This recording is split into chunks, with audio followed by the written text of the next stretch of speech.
আমরা সারা জীবন কড়াইতে রান্না খেয়ে এসেছি, অনেকে জানে না আসলে কড়াই কিভাবে তৈরি করে। আপনি শুনে অবাক হবেন, জাহাজ বা বাস ট্রাকের বাদ দেওয়া ইঞ্জিন গলিয়ে তৈরি হয় এই কড়া। বিশ্বাস করতে কষ্ট হবে জানি, প্রথমে এগুলি এত পরিমাণ হিট দেওয়া হয় যা গলে গিয়ে আগ্নেয়গিরির গলিত লাভার মতো রূপ নেয়। মজার ব্যাপার হলো এতে লোহা গলবে না, শুধু দস্তা গলবে। এগুলো হিট দিয়ে চলুন যায় মূল কড়াইয়ের ছাঁচ তৈরি দেখি।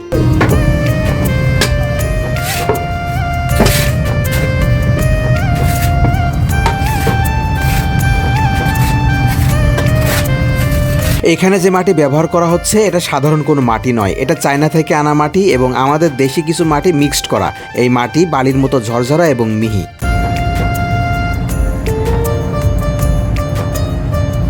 ছাঁচ তৈরির এই কাজে কিন্তু প্রচুর কৌশল ব্যবহার করতে হয়। আপনি খেয়াল না করলে বুঝতে পারবেন না শেষে যে আসলে কেমনে কেমনে কি হইল। দেখে মনে হবে এই বুঝি শেষ হয়ে গেল, কিন্তু না। আমরা বাজার থেকে কিছু টাকা দিয়ে কড়াই ক্রয় করে বাসায় এনে রান্না করি, কিন্তু এটা তৈরি করতে যে নারী পুরুষদের কি পরিমাণ পরিশ্রম করতে হয় তা নিজ চোখে না দেখলে বিশ্বাসই করতাম না।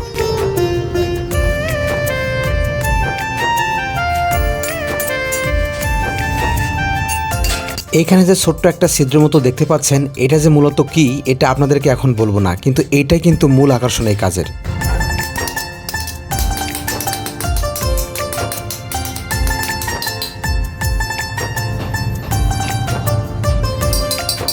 এখানে এক ধরনের গুঁড়া ব্যবহার করা হচ্ছে। এটা আজব গুঁড়া, যা দিলে ধুলা এখানে বসতে পারবে না। বাতাস করছে, গুঁড়া দ্বারা ধুলা উড়ে যাচ্ছে। ছাঁচগুলো সব রেডি করা হয়েছে, এবার কড়াইয়ের আংটা তৈরি করার পালা। এখানে দেখতে পাচ্ছেন কড়াইয়ের আংটা অভিনব কায়দায় সুন্দর করে তৈরি করলো। বন্ধুরা, এবার সেই বাস ট্রাকে দস্তা গলানো পানি কড়াইয়ের ছাঁচে দেওয়ার জন্য নিয়ে যাওয়া হচ্ছে খুব সাবধানে, কারণ এটা এতটাই উত্তপ্ত যে একটুখানি লাগলেই জীবন যৌবন শেষ।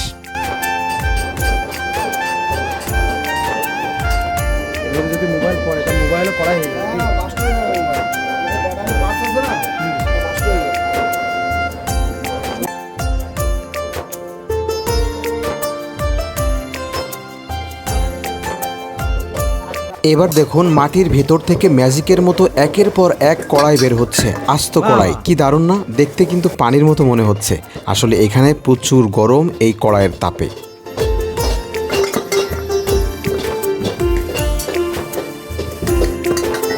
কড়াইগুলো কিন্তু এবার মোটামুটি রেডি হয়ে গেছে। এবার পরবর্তী প্রসেসের জন্য এই কড়াইগুলো একত্রিত করা হচ্ছে।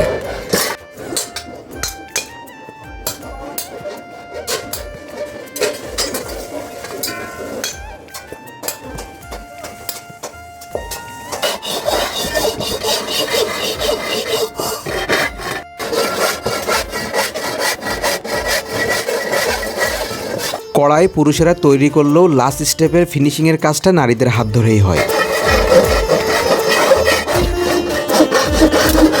কারখানার এক কোনায় এই কড়াইগুলো নিয়ে আসা হলো পালিশ করার জন্য। এবার একেবারে শেষ পর্যায়ের কাজ হবে, এরপর থেকে কড়াইগুলো চলে যাবে মার্কেটে।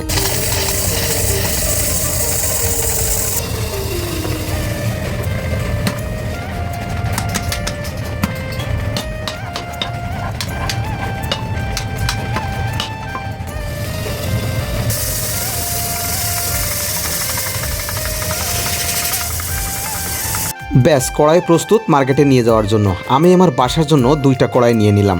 এত সময় যে কাজ দেখলেন, কি মনে হইল? আপনি কি এত পরিশ্রমের কাজ করেন? হয়তো না। এই কারখানায় কাজ করা মানুষদের চেয়ে যদি আপনি সুখের কাজ করেন, তাহলে মনে মনে অবশ্যই আলহামদুলিল্লাহ বলবেন, কারণ আল্লাহ আপনার খুব ভালো রেখেছেন। আমি যত সময় এখানে ভিডিও ধারণ করেছি, আমি শুধু মনে মনে ভাবছিলাম এত প্রচণ্ড গরমে মানুষ কিভাবে এর ভিতর কাজ করছে।